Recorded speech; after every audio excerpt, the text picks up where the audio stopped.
On July 14th, 2022, Alec Murdaugh was indicted on double murder charges in the deaths of his wife Maggie and his youngest son Paul. He pled not guilty. Jury selection began on January 23rd of this year. The trial lasted 28 days before the jury quickly returned a guilty verdict. In this episode, I'd like to discuss the Netflix documentary, Murdaugh Murders, A Southern Scandal, which was released in early January of this year, the evidence presented at the trial, what listeners of this podcast thought about the case, and where the related cases of Gloria Satterfield and Stephen Smith's deaths stand now. There is much to love about North and South Carolina, but the two states have also had their fair share of violent and senseless crimes over the years. From murders on the Blue Ridge Parkway, in the heart of big cities or sleepy college towns, and along the coastal waters, some of these stories may be new to you. Some may have happened in your town. Some may involve people that are still missing to this day. But all will leave you remembering to always be vigilant about the people you meet and the places you go. I'm Renee Roberson. Please join me for True Crime in the Carolinas. Episode 56, a reflection on the Alec Murdaugh trial and other related updates. The first episode of Murdaugh Murders, A Southern Scandal, begins with the details from the 2019 boat crash that resulted in the death of 19-year-old South Carolina resident Mallory Beach. These are details that have been shared in numerous newscasts, podcasts, and other documentaries. You then get the backstory of the Murdaugh family as the group of friends involved explain the dynamics of the Murdaughs and the relationships between various family members. All the young adults involved in the boat crash are interviewed, and the pain in their voices is evident. Mallory Beach's parents are also interviewed, and you get to hear her friends discuss what an important part of their lives she was. You hear firsthand from Paul's ex-girlfriend, Morgan, who was one of Mallory's best friends. She shed a lot of light on the dynamics of the Murdaugh family, including their love of always having alcohol around, even for their underage kids and their friends. Morgan also shared details about her complicated relationship with Paul, how at first they were happy together, but when he began physically and emotionally abusing her, she became conflicted. Her two best friends, Mallory Beach and Miley Altman, who were also in the boat crash with her, wanted Morgan to break up with Paul because they could see the toll the relationship was taking on her. The second episode of the documentary focuses on the weeks following the boat crash and the evidence the Beach family's attorney uncovered during his investigation. They hired a biomechanical engineer to examine where everyone was on the boat when it crashed into the bridge. The families involved in the boat crash grew more and more frustrated with the delay in bringing charges against Paul, who was proven as the driver, and then the subsequent special treatment he seemed to receive after he was charged. Episode 2 ends with the murders of Maggie and Paul Murdaugh on June 7th, 2021. A local reporter provides foreshadowing that these murders helped unearth all the skeletons that were in the family's closet. Episode 3 breaks down the suspicious deaths of local resident Stephen Smith and the Murdaugh's longtime housekeeper, Gloria Satterfield. Alec Murdaugh's trial was one that many people took time out of their day to watch. A sociocultural professor from Benedict College named Sybil Rosado shared her opinion on why this case captured the attention of so many people. First of all, there's the level of power the Murdaugh family had over their small South Carolina community for decades. She said that all the new information revealed in the trial let people imagine what could have happened, and she added, everyone loves solving a puzzle. This situation represented a puzzle, she said. It was a digital puzzle. It was a crime puzzle. It was a power and control puzzle. Prosecutors believed the fear of having his vast financial crimes revealed led Alec to commit the murder of his wife and youngest son. He had spent years embezzling millions of dollars from clients and his law firm where he worked as a personal injury lawyer, and the Mallory Beach civil case would have disclosed the state of the Murdaughs' finances. Prosecutors believed he murdered Paul and Maggie to delay the efforts to get him to share his financial records. Alec Murdaugh had to reveal he lied about the timeline of his whereabouts on the night of June 7, 2021. From the start of the investigation, he told law enforcement that he was napping at the Moselle estate before driving to his mother's house for a visit. He said he was not at the dog kennels where Paul and Maggie were murdered prior to finding them. During the trial, prosecutors presented a 58-second video from Paul Murdaugh's phone that revealed Alex's voice in the background, along with Maggie's. You don't actually see Alec Murdaugh in the video, but a half-dozen witnesses during the trial confirmed the voice to be his. On February 19, 2023, The Herald, out of Rock Hill, South Carolina, shared the following timeline in their coverage of the trial that I thought was a helpful way to view the events that happened the night of Maggie and Paul's murders. The following information was presented during the trial by South Carolina Law Enforcement Division agent Peter Rudofsky. At 7:39 p.m., Paul Murdaugh took a Snapchat video of his dad straightening a droopy tree on the Moselle property. In the video, Alec was wearing a blue shirt and light-colored slacks. Those clothes are now missing, and prosecutors theorized they were worn during the murder. Around 8 p.m., Maggie arrived at the property, and she and Paul had a meal together prepared by their housekeeper. It is unclear whether or not Alec ate with them. Around 8:30 p.m., Maggie and Paul went to the dog kennels, which were located a few hundred yards from the house. At 8:40 p.m., Paul had a brief phone conversation with his friend Rogan Gibson. At 8:49 p.m., both Paul and Maggie's phones were locked for the last time. Texts went unanswered. Paul was killed by 2 shotgun blasts to the head and chest. Maggie's leg, chest, and skull were pierced by 4 or 5 shots from an assault rifle. Alec's phone showed him being offline between 6:52 p.m. to 9:04 p.m. That was when Alec tried to call Maggie. The OnStar navigation system in his 2021 Chevy Suburban recorded the car moving away from Moselle at 9:07 p.m. as he tried to call Maggie again. After leaving the property, his SUV slowed down as he passed the place where Maggie's cell phone would be found the next day. He made several different phone calls during that time while driving around 52 miles per hour. At 9:22 p.m., the Suburban was put into park at his mother's home in Alameda, where a caretaker testified she saw Alec, who stayed for around 20 minutes. The OnStar data showed Alec drove his vehicle to a wooded area behind his mother's house for a minute. Prosecutors implied he might have hidden the murder weapons at the time. They also admitted they did not search that area for evidence until 3 months after the murders. At 9:47 p.m., Alec texted Maggie, "Call me, babe." At 10:06 p.m., he arrived back at Moselle and went into the house. He came out, then drove to the dog kennels, where he discovered the bodies of his wife and son, and called 911 to report the murders. The state presented 59 witnesses and roughly 400 exhibits of circumstantial evidence in their case against Alec Murdaugh. Members of the jury were taken to Moselle, the secluded estate with a fishing pond, more than 1,000 acres of farmland, a 4-bedroom house, and the dog kennels where Paul and Maggie's bodies were discovered. Alec Murdaugh took the stand in his own defense, which some legal experts believe was a bad idea. When confronted with the evidence that he had lied to police about not being at the kennels with Paul and Maggie on the evening of their deaths, he said the paranoia created by his long-term opioid addiction kept him from telling the truth. He said he was afraid if he admitted to being at the dog kennels, the police would focus on him as a suspect without looking at the real murderers. The Anderson Independent Mail also highlighted some other important facts revealed at the trial.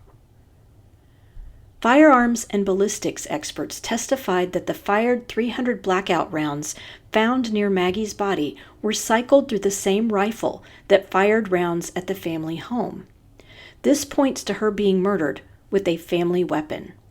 Spent rifle cartridges, as well as the 12-gauge shotgun shells found near Paul's body, were also the same type and manufacturer brand as the ones found in the Murdaugh home and outbuildings.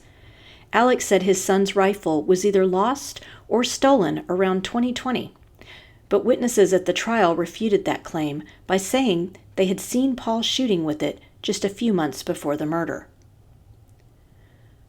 2 Murdaugh family employees testified Alec appeared to be coaching them on what they should say about the night of the murders when questioned by police.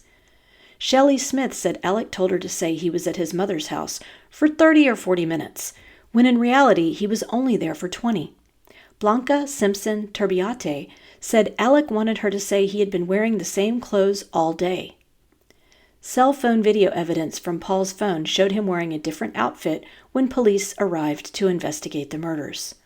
Law enforcement believed he changed clothes and cleaned himself up after the murders. The trial lasted 6 weeks. It took the jury less than 3 hours to return with the verdict in his trial. I found an excerpt in The New Yorker, written by James Lasden, that I thought gave an interesting view of the verdict. But for some observers, myself included, the alleged motive behind the crime strained belief. Would a functional, albeit opioid-addicted, middle-aged man blast his 22-year-old son in the chest and head with a shotgun, and then gun down his wife of 3 decades with 5 bullets from a semi-automatic blackout, within a few minutes of chattering with them about Bubba and the chicken, just in the hope of warding off an approaching storm of legal troubles? Justice may have been served, but the human element of the story just didn't add up. The judge in the case sentenced Alec Murdaugh to 2 consecutive life sentences. Before we continue, let's take a quick break for a word from our sponsors. A few years ago, I came across a woman named Erin Sanderson on Instagram, and once I saw her demo the skincare products she had created, I decided to give them a try. I was hooked from the first drop. I use her pre-cleanse oil, hydrating beauty oil, and perfecting night oil. The pre-cleanse gently removes dirt, impurities, and even waterproof makeup without tugging, all without stripping or drying out your skin. In addition to keeping your skin clear, it also helps your skin feel firmer and reduces the signs of aging.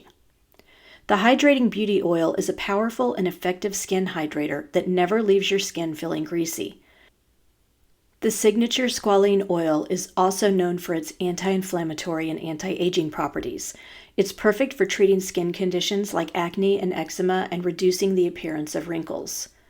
The Perfecting Night Oil is loaded with vitamin E and A and is rich with antioxidants and omegas that nourish skin, replenish elasticity, and reduce stretch marks. A few drops a day leave skin smoother, more vibrant, and youthful.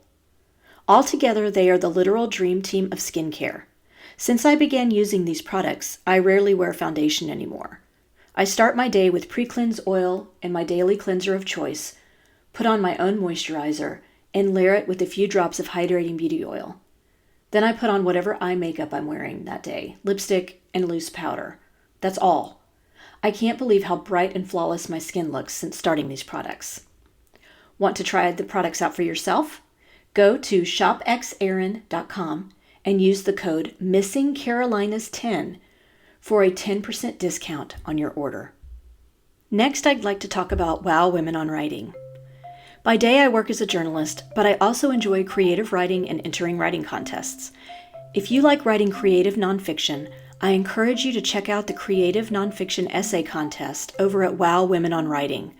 The mission of this contest is to inspire creative nonfiction and provide well-rewarded recognition to contestants. The contest is open globally. All ages are welcome to enter, and entries must be in English. Your story must be true, but the way you tell it is your chance to get creative. WOW is open to all styles of essay, from personal essay to lyric essay to hybrid essay and beyond. The deadline for the latest creative nonfiction contest is April 30th. This specific contest will have 20 winners and more than $1,350 in cash prizes. First place wins $500. WOW allows a maximum of 300 entries. You can also purchase a critique to get more feedback on your writing. Learn more at wow-womenonwriting.com and click on the Contest tab. And now, let's get back to the show. I wanted to provide a few more updates to some of the other cases that have been tied to the Murdaugh family. In the case of housekeeper Gloria Satterfield, her son Tony Satterfield has expressed his family's wish that her body be exhumed for further examination. He says the family wants to rule out any indications of foul play. Gloria Satterfield was pronounced dead at Trident Medical Center in North Charleston after being injured in a reported trip and fall incident while working inside the Murdaugh's Hampton County home on February 26, 2018. She had been hospitalized in early February after the fall, but didn't pass away until a few weeks later. In September 2021, South Carolina Law Enforcement Division officials put out the statement that a coroner had found inconsistencies surrounding Gloria's death. The incident was not reported to the coroner in 2018, and there was no autopsy performed at the time. Remember, at the time of her death, Alec approached Gloria's sons and advised them that he had insurance on his property that would result in a cash settlement for her family. Alec eventually collected more than $500,000 in the settlement, but never distributed any of that to the Satterfield family. In an article published by People magazine, Tony Satterfield's attorney said while he doesn't believe anyone on the Murdaugh property would have intentionally pushed Gloria down a flight of stairs and then called for medical help, the police have had doubts that the family's dogs caused her fall, 12 broken ribs, and significant and fatal head injuries. An exhumation may help give the family more insight on what could have happened. Sandy Smith, the mother of deceased 19-year-old Stephen Smith, has raised more than $90,000 for an exhumation of her son's body and private autopsy. Stephen was found on a rural Hampton County road a few miles from the Murdaugh family property on July 8, 2015. His death was initially ruled as being caused by a hit-and-run accident, possibly from a side mirror of a car or truck, although many in the community found the circumstances suspicious. There was no vehicle debris on the scene, no skid marks, and Stephen's shoes remained on his feet despite being loosely tied. At the time of his death, law enforcement immediately began hearing rumors that the Murdaugh family, specifically Paul and Buster, were involved in Stephen's death. But they could never find anyone with first-hand information, other than hearsay, so neither brother was ever questioned or interviewed. Buster Murdaugh released a statement recently denying any involvement in Smith's death. He said, "Before, during, and since my father's trial, I have been targeted and harassed by the media and followers of this story. This has gone on far too long. These baseless rumors of my involvement with Stephen and his death are false. I unequivocally deny any involvement in his death, and my heart goes out to the Smith family." The South Carolina Law Enforcement Division is asking anyone with relevant information on the death of Stephen Smith to call 803-737-9000 and ask for investigative services.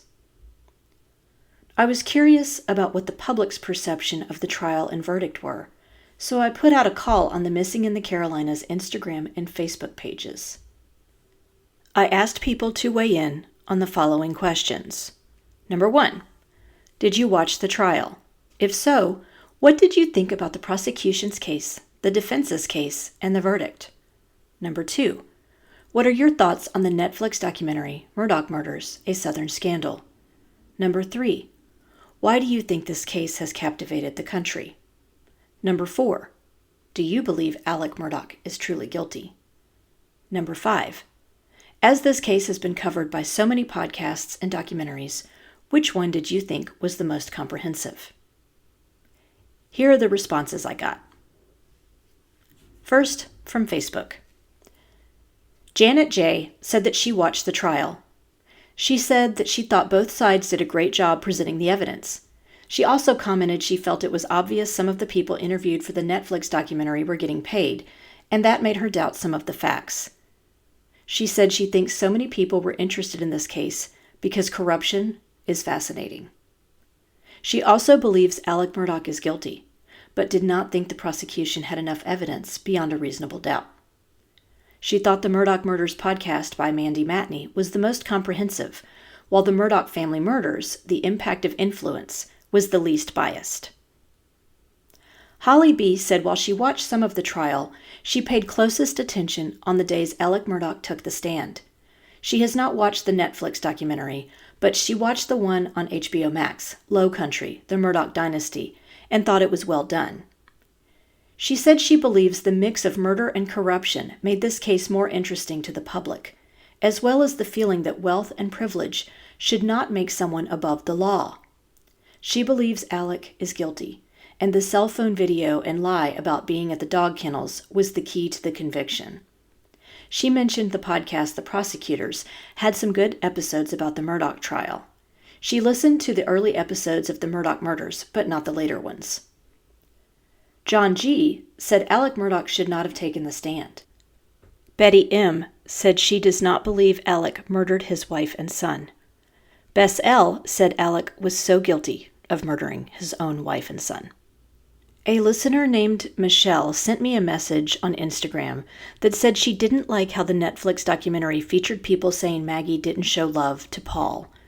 She said that even if that was true, it didn't need to be mentioned. Carrie Kay said she did not watch the HBO Max series, but did watch the one on Netflix, as well as the most recent Dateline episode on the case. During the trial, she felt like the detective that put together the timeline with the cell phone data and GPS information from OnStar provided the most damaging testimony. That and the video from Paul's phone sharing Alec's voice in the background. This brings us to the conclusion of this episode of True Crime in the Carolinas. If you enjoyed this episode, please do me a favor and give it a 5-star rating wherever you listen to your podcasts. If you'd also like to support the show in a small way, you can buy me a coffee over at buymeacoffee.com, Renee Roberson. I currently don't receive any compensation for this podcast, so every little bit helps me continue producing new content. We're also on Instagram, Facebook, and YouTube, so please like our pages and get started on a discussion of the missing people profiled on the show. Do you know of a missing persons case in North or South Carolina that you think should be covered? Email me at missinginthecarolinas@gmail.com with any details you can share. And don't forget to check out our sponsor, Wow Women on Writing, and the great programs and writing contests they have there at wowwomenonwriting.com. Cover art for this podcast was designed by Mackintosh Multimedia. All episodes are researched and written by me, Renee Roberson, with sound editing provided by Daniel Roberson. Thanks so much for listening.